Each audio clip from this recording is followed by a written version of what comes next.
Assalamualaikum warahmatullahi wabarakatuh. Kami dari kumpulan 10 ingin mempersembahkan video dalam unit 3 Falsafah Pendidikan Kebangsaan FPK, Asas Falsafah Barat dan Islam. Ahli kumpulan kami terdiri daripada Suhaib bin Muhammad Latif, Nurul Izzati binti Ishaq, Nur Ailina binti Abdul Hamid, Nur Izzani binti Husin dan Muhammad Syamil bin Cik Syarif. Penyataan kandungan falsafah pendidikan kebangsaan. Pendidikan di Malaysia adalah suatu usaha berterusan ke arah lebih memperkembangkan potensi individu secara menyeluruh dan bersepadu untuk mewujudkan insan yang seimbang dan harmonis dari segi intelek, rohani, emosi dan jasmani berdasarkan kepercayaan dan kepatuhan kepada Tuhan. Usaha ini adalah bagi melahirkan warga negara Malaysia yang berilmu pengetahuan, berketerampilan, berakhlak mulia, bertanggungjawab dan berkeupayaan mencapai kesejahteraan diri serta memberi sumbangan terhadap keharmonian dan kemakmuran keluarga, masyarakat dan negara. Apakah itu latar belakang falsafah pendidikan kebangsaan?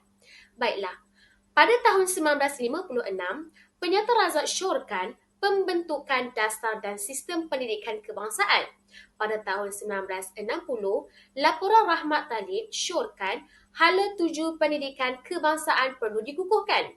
Pada tahun 1970 pula, Rukun Negara, Dasar Pelajaran Kebangsaan dan Dasar Ekonomi Baru menetapkan matlamat pendidikan.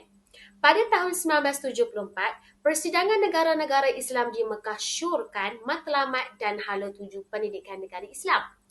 Pada tahun 1979 pula, laporan Jawatan Kuasa Kabinet cetuskan idea penggubalan satu falsafah pendidikan yang didokumentkan sebagai emansipasi hala 7 pendidikan negara.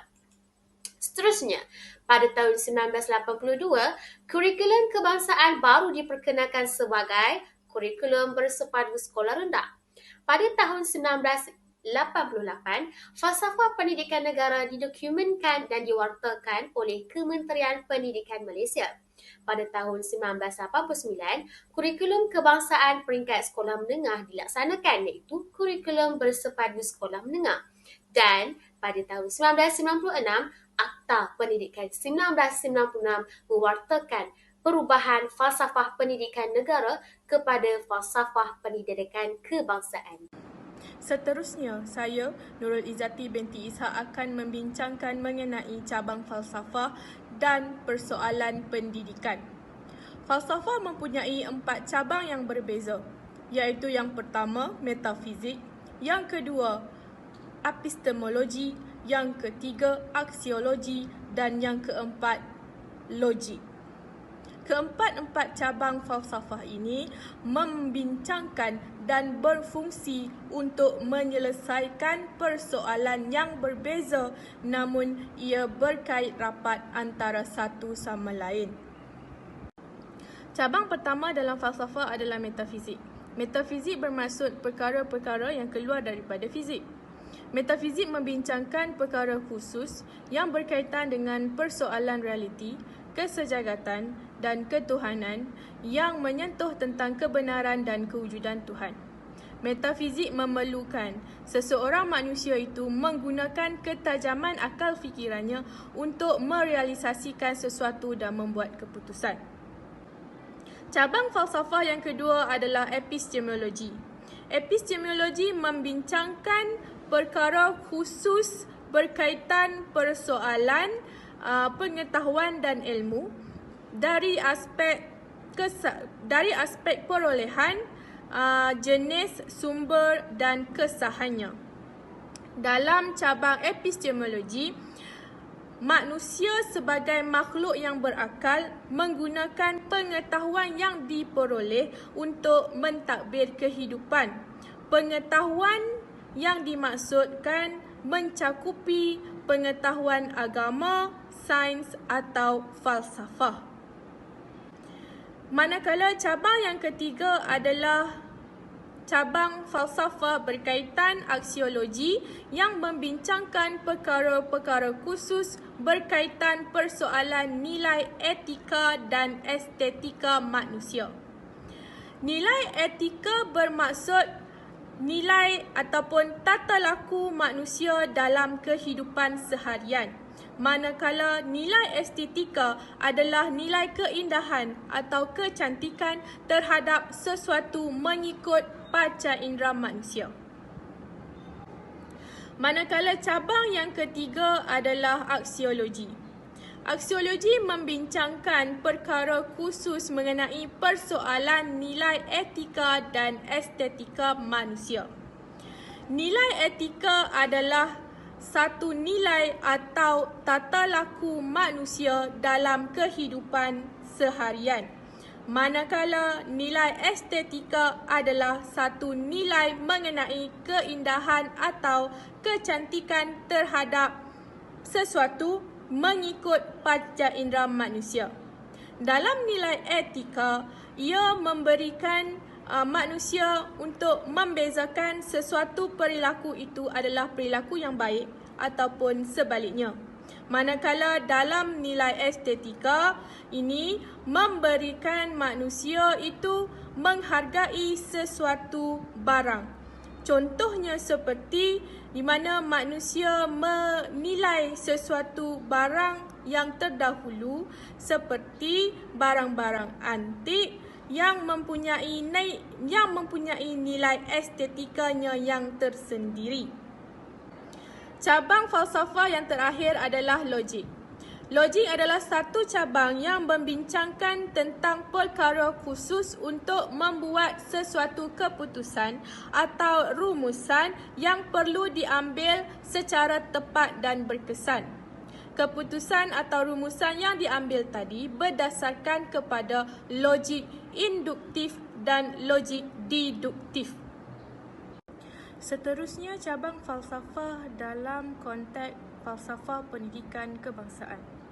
Menerusi metafizik, penekanan terhadap aspek realiti ketuhanan dan kesejahteraan ke arah globalisasi, kemajuan dan kerohanian dapat dilihat dalam falsafah pendidikan kebangsaan. Seterusnya, bagi cabang yang kedua iaitu epistemologi, PFK menunjukkan bahawa perolehan pengetahuan, keilmuan dan keterampilan untuk kesejahteraan dan kemakmuran manusia. PFK menitikberatkan pendidikan yang berteraskan kehidupan untuk warga negara Malaysia. Dalam cabang falsafah pendidikan yang ketiga iaitu aksiologi, mengikut konteks falsafah pendidikan kebangsaan, ia memberikan penekanan kepada unsur nilai murni kehidupan yang penting kepada pembangunan seseorang individu. Dengan adanya nilai etika dan nilai estetika dalam setiap individu, ia dapat melahirkan seseorang individu yang mempunyai khasiat yang baik dan berketerampilan mulia. Bagi cabang yang ketiga iaitu cabang logik, mengikut konteks falsafah pendidikan kebangsaan, PFK dikatakan bersifat rasional kerana matlamat PFK itu sendiri mampu direalisasikan selagi semua pihak dalam sistem pendidikan menjalankan tanggungjawab masing-masing dengan baik. Seterusnya, ini dapat melahirkan individu yang berteraskan kepada matlamat falsafah pendidikan kebangsaan. Seterusnya, falsafah Islam sebagai asas pembentukan falsafah pendidikan kebangsaan FPK. Dalam aspek cabang falsafah Islam, ia memberi penekanan terhadap kepercayaan dalam mengawal pemikiran dan tindakan manusia.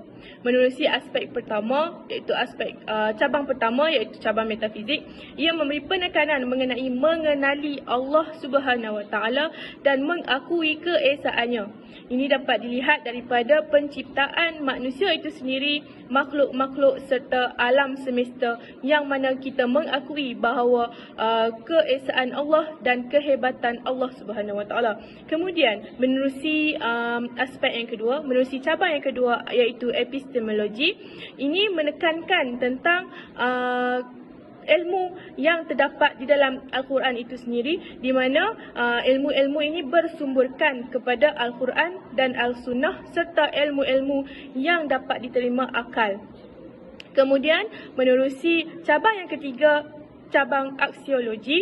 Ini Islam menekankan bahawa nilai kecantikan adalah satu nilai yang membentuk watak dan akhlak dalam diri manusia untuk mentadbir alam.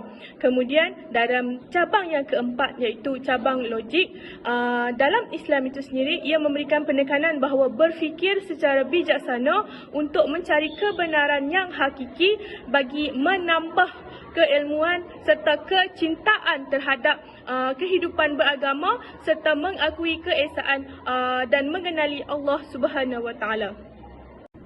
Pada awalnya, negara-negara Islam di dunia tidak mempunyai falsafah pendidikan yang seragam. Jadi sistem pendidikan di negara-negara Islam adalah berdasarkan kepada pemimpin-pemimpin negara tersebut. Jadi ada negara-negara Islam yang mempunyai sistem pendidikan yang ekstremis seperti Iran dan Afghanistan, dan ada juga yang mengikut pada pendidikan barat seperti Turki, dan ada yang mengadaptasikan daripada negara-negara lain seperti Malaysia sendiri.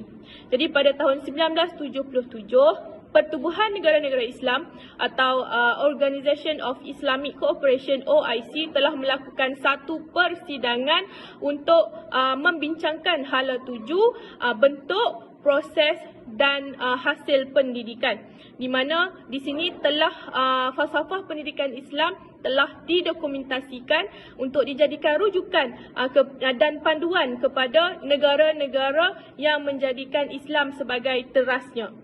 Jadi ini menunjukkan bahawa pendidikan mempunyai satu proses yang berterusan dan fokusnya adalah kepada perkembangan individu secara bersepadu.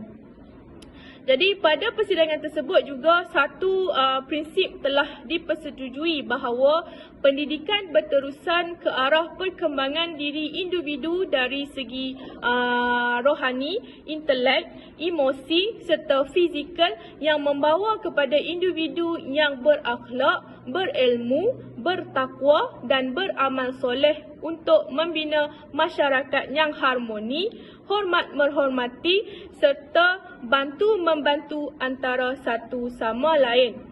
Pernyataan ini menunjukkan bahawasanya ia memberi pendidikan falsafah Islam memberi fokus kepada perkembangan individu secara bersepadu. Warahmatullahi wabarakatuh. Nama saya Suhaib bin Muhammad Latif. Nama metrik saya adalah L0222014579. Di sini saya ingin menerangkan tentang mazhab falsafah barat. Mazhab falsafah barat mempunyai 4 mazhab, iaitu idealism, yang kedua realism, yang ketiga pragmatisme, yang keempat eksistensialisme. Tokoh-tokoh mazhab falsafah barat. Tokoh-tokoh bagi idealism adalah Plato, Descartes, Kant dan Hegel. Tokoh bagi realism adalah Aristotle, Russell, Bacon dan Locke. Tokoh mazhab yang keempat, pragmatisme, adalah Dewey, Darwin dan James. Tokoh mazhab falsafah yang keempat, iaitu mazhab eksistensialism, adalah Kierkegaard, Jasper. Mazhab falsafah idealism. Dari sudut metafizik, mereka berpendapat realiti dapat ditransformasikan ke dalam bentuk fikiran. Dari sudut epistemologi pula, mereka berpendapat kebenaran adalah sebagai idea yang berada dalam pemikiran. Ia melibatkan keupayaan berfikir, memahami dan menakul, kerana mazhab idealisme berpendapat pengetahuan boleh diperoleh melalui celik akal atau secara intuitif. Dari sudut aksiologi pula, ia adalah sesuatu nilai adalah bersifat mutlak, iaitu nilai adalah tetap dan tidak berubah. Mazhab yang kedua, iaitu mazhab falsafah realism. Dari sudut metafizik, mereka berpendapat fokusnya ialah kepada objek dan jirim. Dari sudut epistemologi pula, Seseorang manusia lahir dengan fikiran, kefahaman dan ingatan yang kosong, iaitu tabula rasa. Dari sudut aksiologi pula, penerimaan sesuatu nilai itu bergantung kepada masyarakat. Mazhab yang ketiga iaitu mazhab falsafah pragmatisme. Yang pertama, pandangan mazhab pragmatisme terhadap konsep metafizik tidak dapat dirumuskan. Yang kedua, pendokonnya berpendapat alam semesta tidak statik. Sebaliknya bersifat dramatik, iaitu sentiasa mengalami perubahan. Yang ketiga, mereka berpendapat realiti bagi sesuatu yang hanya ada dalam pemikiran tanpa pengalaman adalah sukar untuk dipastikan dan dibuktikan. Dari sudut epistemologi untuk mazhab ini pula, pengetahuan adalah hasil dari pengalaman yang diperoleh oleh manusia melalui perhubungannya dengan persekitaran. Dari sudut aksiologi pula, bergantung kepada situasi, iaitu dari aspek mana sesuatu nilai itu hendak dilihat dan diaplikasikan. Baik, mazhab yang terakhir adalah mazhab falsafah eksistensialisme. Dari sudut metafizik, realiti ialah suatu kewujudan yang bersifat individu. Individu bebas menentukan persekitaran bagi menambah pengalamannya. Dari sudut epistemologi pula, yang pertama, ilmu pengetahuan seseorang adalah berpunca dari pengalaman dengan persekitarannya. Yang kedua, semakin banyak interaksi dengan persekitaran, semakin banyak pengalaman yang diperoleh. Dari sudut aksiologi pula, yang pertama, persoalan nilai adalah bersifat relatif kepada individu. Yang kedua, seseorang bebas menentukan nilai yang diterima tanpa bergantung kepada individu lain atau ahli masyarakat. Ini adalah aliran falsafah pendidikan barat. Yang pertama, aliran falsafah ini berasaskan pemikiran Plato. Yang kedua, beliau berpendapat kebenaran adalah tulen yang bersifat sejagat dan tidak berubah dari dimensi ruang, masa dan budaya dari generasi ke generasi. Yang ketiga, latihan untuk memperkembangkan mental manusia ke arah kebenaran. Yang keempat, pelaksanaan kurikulum adalah berpusatkan mata pelajaran dan berfokus terhadap pembangunan pemikiran dan kerohanian menerusi mata pelajaran kesusasteraan, kemanusiaan, bahasa, sejarah dan matematik. Aliran yang kedua adalah falsafah pendidikan progresivisme. Yang pertama, fahaman aliran falsafah perennialisme tidak dipersetujui oleh sebahagian tokoh pendidik. Yang kedua, aliran falsafah ini meletakkan murid sebagai orang yang mampu mengenal pasti keperluan dan minat mereka sendiri. Yang ketiga, individu yang dilahirkan di dunia ini mempunyai potensi, minat dan bakat yang berbeza. Yang keempat, mereka memberi fokus kepada mata pelajaran sains, sosial dan merentas disiplin. Yang kelima, meletakkan kepercayaan bahawa kanak-kanak membesar dengan keupayaan untuk bertindak sebagai peneroka, penjelajah dan mengadaptasi terhadap persekitaran sosial dan fizikalnya. Aliran falsafah yang ketiga adalah falsafah pendidikan esensialisme. Yang pertama, menurut aliran falsafah ini, pendidikan adalah bertujuan untuk menyampaikan warisan budaya dan sejarah yang terkumpul dan berkekalan buat sekian lama.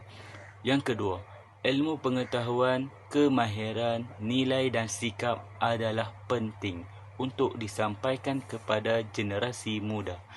Yang ketiga, kurikulum adalah berpusatkan mata pelajaran. Yang keempat, pada peringkat sekolah rendah, fokusnya adalah terhadap kemahiran asas 3M, iaitu membaca, menulis dan mengira. Di peringkat sekolah menengah pula, fokusnya adalah terhadap mata pelajaran matematik, sains, bahasa, kesusasteraan dan ilmu kemanusiaan. Aliran yang keempat adalah aliran falsafah pendidikan rekonstruksionisme. Yang pertama, falsafah pendidikan rekonstruksionisme muncul pada abad yang ke-20. Yang kedua, aliran ini dipelopori oleh John Scott dan Harold Rock. Yang ketiga, falsafah ini memberi perhatian terhadap pembentukan semula masyarakat, iaitu perubahan dan reformasi sosial. Yang keempat, bertujuan untuk menyedarkan murid-murid tentang masalah-masalah sosial, ekonomi dan politik yang berlaku. Yang kelima, kurikulum yang disediakan mengandungi masalah-masalah sosial, ekonomi dan politik yang berlaku dalam masyarakat.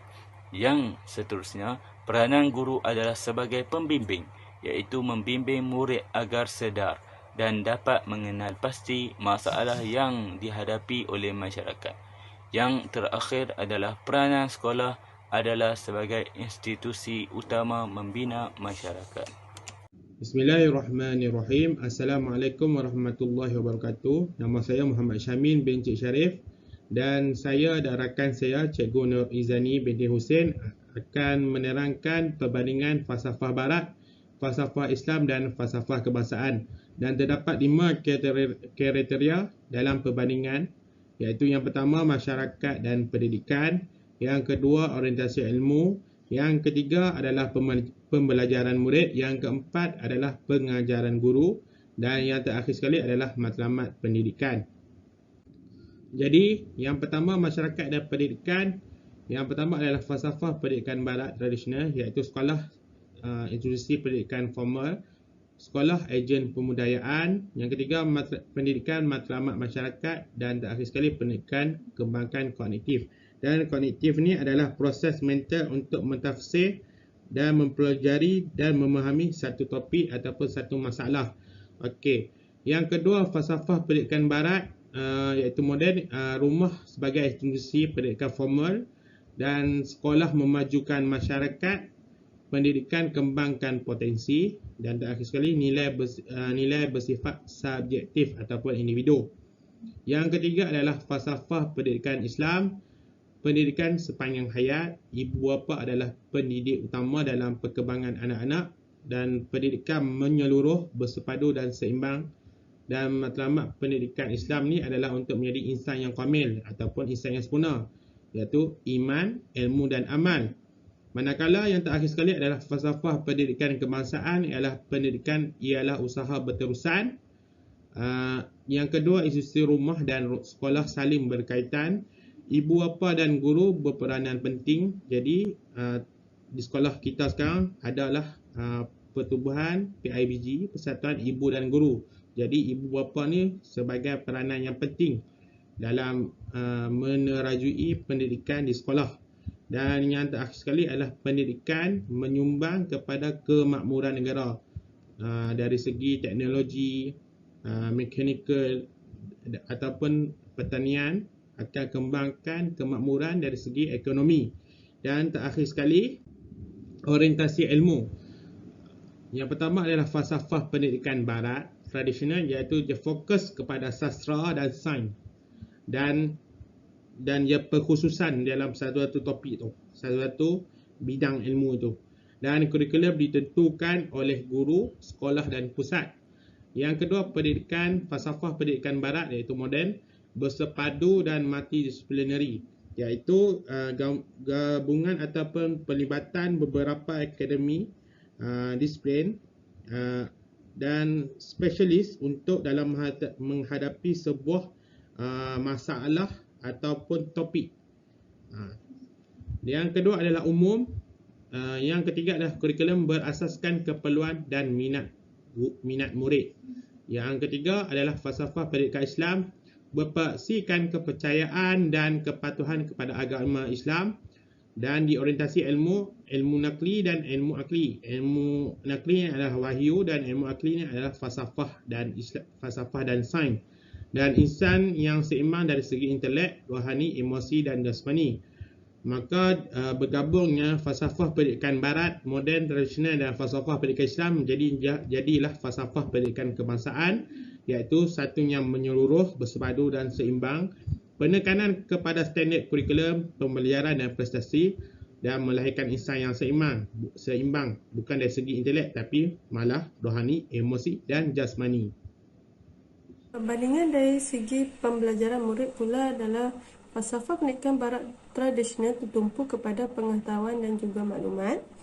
Fokus kepada mata pelajaran iaitu kandungan subjeknya adalah daripada pilihan guru dan disusun mengikut susunan dan berorientasi terhadap perkara lampau. Manakala falsafah pendidikan barat moden pula tumpuannya terhadap penyelesaian masalah dan peranan individu. Fokusnya adalah terhadap individu iaitu murid itu sendiri dan juga kandungan subjeknya adalah daripada pilihan guru dan juga murid. Tetapi susunannya adalah mengikut kefahaman dan berorientasikan keadaan masa depan dan juga keadaan semasa.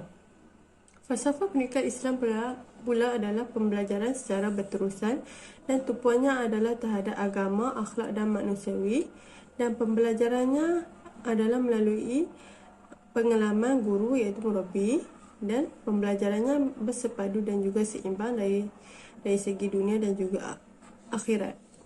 Falsafah pendidikan kebangsaan pula adalah gabungan daripada falsafah pendidikan barat tradisional, falsafah pendidikan barat moden dan juga falsafah pendidikan Islam, iaitu pendidikannya adalah sepanjang hayat dan matlamatnya adalah untuk mengembangkan potensi individu dan pembelajarannya adalah secara aktif. Dan yang terakhir, meneroka dan membina pengetahuan, keterampilan dan juga akhlak. Pembandingan dari segi pengajaran guru pula adalah falsafah pendidikan barat berorientasikan teks dan bilik darjah. Jadual pembelajarannya adalah tetap dan masa yang seragam. Muridnya adalah kumpulan homogenis iaitu kumpulan yang seragam dari segi ciri-cirinya dan berprogramkan khas. Dan akhir sekali pengajarannya berpusatkan guru tetapi murid itu bersifat pasif. Falsafah pendidikan barat moden pula adalah berorientasikan pelbagai bahan dan masyarakat. Jadual pembelajarannya juga anjay dan masa yang fleksibel. Dan ketiga, murid adalah kumpulan heterogenis iaitu kumpulan muridnya adalah heterogenen iaitu ciri-cirinya adalah berbeza dan programnya juga adalah berbeza. Pengajarannya adalah berpusatkan murid dan juga pembelajarannya secara aktif. Falsafah pendidikan Islam pula adalah mendidik secara berterusan, berorientasikan elektif iaitu pengetahuan murid dan juga masyarakat. Corak pengajarannya adalah mengikut tahap umur iaitu sifar ke 6 tahun adalah didikan secara lembut, 7 hingga 15 tahun didikannya adalah secara tegas dan 16 tahun ke atas didikannya adalah secara berhemah. Pengajarannya pula adalah berpusatkan guru. Falsafah pendidikan kebangsaan pula adalah mendidik secara berterusan, mengembang potensi murid, dan yang ketiga mendidik secara menyeluruh, bersepadu, seimbang dari segi intelek, rohani, emosi dan jasmani. Pengajarannya adalah berorientasikan elektif iaitu pengetahuan murid dan juga masyarakat. Yang terakhir kali pembandingan dari segi matlamat pendidikan. Falsafah pendidikan barat tradisional menyatakan matlamatnya masyarakat dan warga negara yang baik yang dapat memberi sumbangan kepada kesejahteraan, kemakmuran dan keharmonian masyarakat dan negara. Falsafah pendidikan barat moden pula, individu dan masyarakat yang berdaya saing dan mampu membawa perubahan kepada diri, keluarga, masyarakat dan negara. Falsafah pendidikan Islam pula ialah untuk membentuk insan yang syumu, iaitu insan yang sempurna dari segi beriman, berilmu dan beramal soleh, iaitu akhlak, mempunyai akhlak yang baik, dan sekali taat kepada Allah dan berhubung baik sesama makhluk.